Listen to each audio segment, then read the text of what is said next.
आँखों देखी वारदात डोडा एक्सीडेंट की। जब S2000 बस हमारे आगे-आगे चल रही थी और हम उसके पीछे-पीछे चल रहे थे मनप्रीत बस में। लेकिन किसने सोचा था कि आगे जाके वो एक एक्सीडेंट की शिकार हो जाएगी। जब हम उस मोड़ के पास पहुँचे जहाँ से गाड़ी नीचे गिर गई है और दूसरी रोड में पहुँच गई है, हमें भी देखकर नहीं लगा कि ये एक एक्सीडेंट है। हाँ, मैंने वहाँ पर कुछ पुलिस वाले ज़रूर देखे, कुछ लोग ज़रूर देखे, नीचे बस भी देखी, लेकिन वो मुझे बस नहीं लगी। क्योंकि वो इतनी बस लगने की कंडीशन में थी ही नहीं। वो हादसा जो था, वो हादसा इतना बड़ा था कि वो मुझे एक छोटा-सा, जैसे बच्चों के खिलौने टूटते हैं, वो उस तरह से मुझे वहाँ पर नीचे गाड़ी दिखी। और जब मैंने घरवालों के साथ भी फ़ोन पर बात की कि यहाँ पर एक एक्सीडेंट हुआ है, तो मुझे उनको भी ये बताना पड़ा कि एक छोटा-सा एक्सीडेंट हुआ है, क्योंकि वो लगा ही नहीं कि एक इतनी बड़ी बस जो है हादसे की शिकार हुई है। जब हम आगे जाके गोस्वामी होटल के पास पहुँचे, जहाँ पर सब बसें रुकती हैं, सवारियाँ वहाँ पर खाना खाती हैं, ड्राइवर वहाँ पर खाना खाते हैं, तब हमें जानकारी मिली कि ये एक बस का हादसा हुआ है, जिसमें लगभग 55 के करीब लोग सवार थे, जिसमें 40 के लोग अभी तक मर गए हैं और अल्लाह को और भगवान को प्यारे हो गए हैं। तब हमें ये जानकारी मिली कि ये एक बहुत बड़ा हादसा हुआ है। अब सवाल उठता है कि इसका ज़िम्मेवार कौन है? इसकी ज़िम्मेवारी कौन लेगा? इसके ऊपर मैं भी अपनी राय रखना चाहूँगा। सबसे पहले तो सवाल ट्रैफ़िक विभाग के ऊपर उठता है कि वो इस चीज़ के ऊपर ध्यान क्यों नहीं देते हैं, सबसे पहले। हाँ, आज आज जैसे एक्सीडेंट हो गया है, लगभग 10 दिन, 15 दिन, 1 महीने तक ट्रैफ़िक विभाग जागा रहेगा और गाड़ियों की जाँच करते रहेंगे, कितनी सवारियाँ बैठी हैं, वो ज़रूर देखते रहेंगे। उसके बाद जब ये मामला ठंडा हो जाएगा, तो ये एक्सीडेंट भूल जाएँगे, सब के सब भूल जाएँगे। हम भी भूल जाएँगे, जो मैं बोल रहा हूँ, मैं भी भूल जाऊँगा, क्योंकि ये एक ऐसी नेचर हमने बनाई हुई है। दूसरा सवाल पैदा होता है ड्राइवरों का और कंडक्टरों का। कितनी दिहाड़ी उनको दी जाती है, कितनी तनख्वाह उनको दी जाती है और उसके बावजूद वो ओवरलोडिंग करते हैं।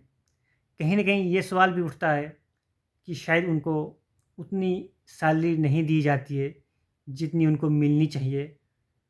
साथ में कंडक्टर जो हैं, साथ में जो कंडक्टर हैं, उनको भी शायद उतनी दिहाड़ी नहीं दी जाती है, जितनी उनको मिलनी चाहिए।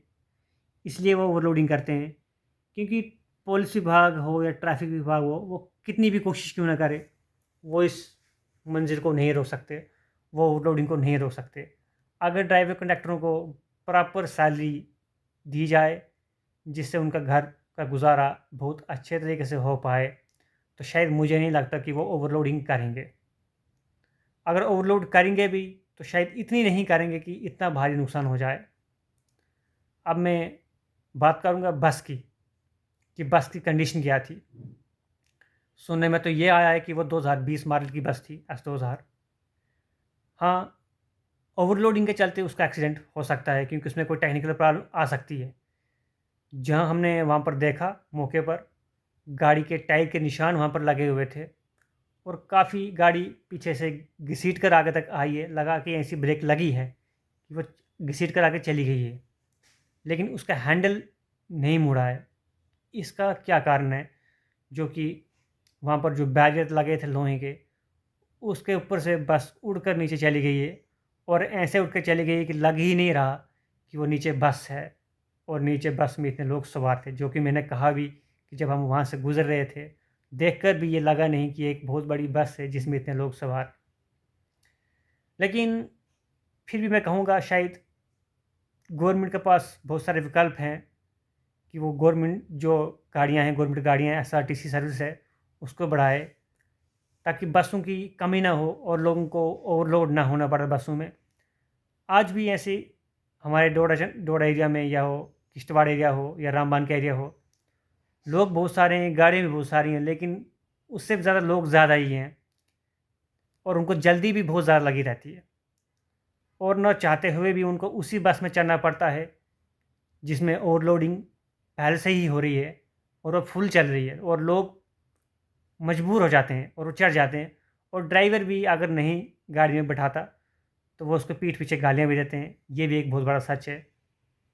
और लोगों को इतनी जल्दी भी रहती है कि अगर बस छूट जाए तो फिर पीछे उनको ये भी मालूम कि जब गाड़ी आएगी वो भी फुल ही आएगी। जब ये सोच हमारे माइंड में रहती है कि गाड़ी फुल ही आएगी तो हमें आगे कहाँ जाना है, इसलिए वो जानबूझकर उसी गाड़ी में चढ़ते हैं और जम्मू के लिए रवाना हो जाते हैं। अब बात करूँगा मैं जिस बस में मैं खुद भी आया था, वो भी फुल ही थी।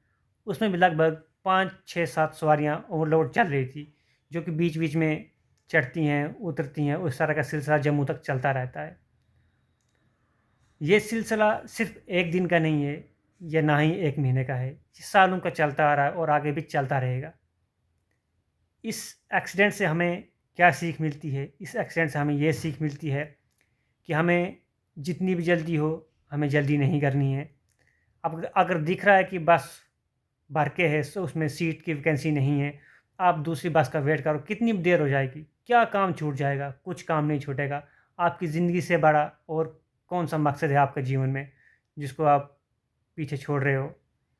अब सोचिए, जो लोग उस बस में बैठे हुए थे, जो डोडा में उतर गए या फिर उन्होंने देखा कि इसमें सवारियाँ भर के हैं, वो उसमें नहीं चढ़े, या फिर जो डोडा में उसे उसमें बैठ के आए थे, उन्होंने देखा कि इसमें ओवरलोडिंग ज़्यादा है, वो वहाँ पे उतर गए। जब वो किसी और बस में आए होंगे, जब उनको बाद में ये जानकारी मिली होगी कि इस तरह का हादसा हो गया है, तो वो किस तरह का सोच रहे होंगे, और जो लोग वहाँ पर उस बस में नहीं चढ़े होंगे डोडा में, वो भी किस तरह का सोच रहे होंगे। अब मन ही मन तो वो खुश होंगे कि हम बच गए। उनके बचने का कारण भी यही है, उनको जगह बस में नहीं मिली, ओवरलोडिंग दिखी, वो किसी और बस में चढ़ के आए।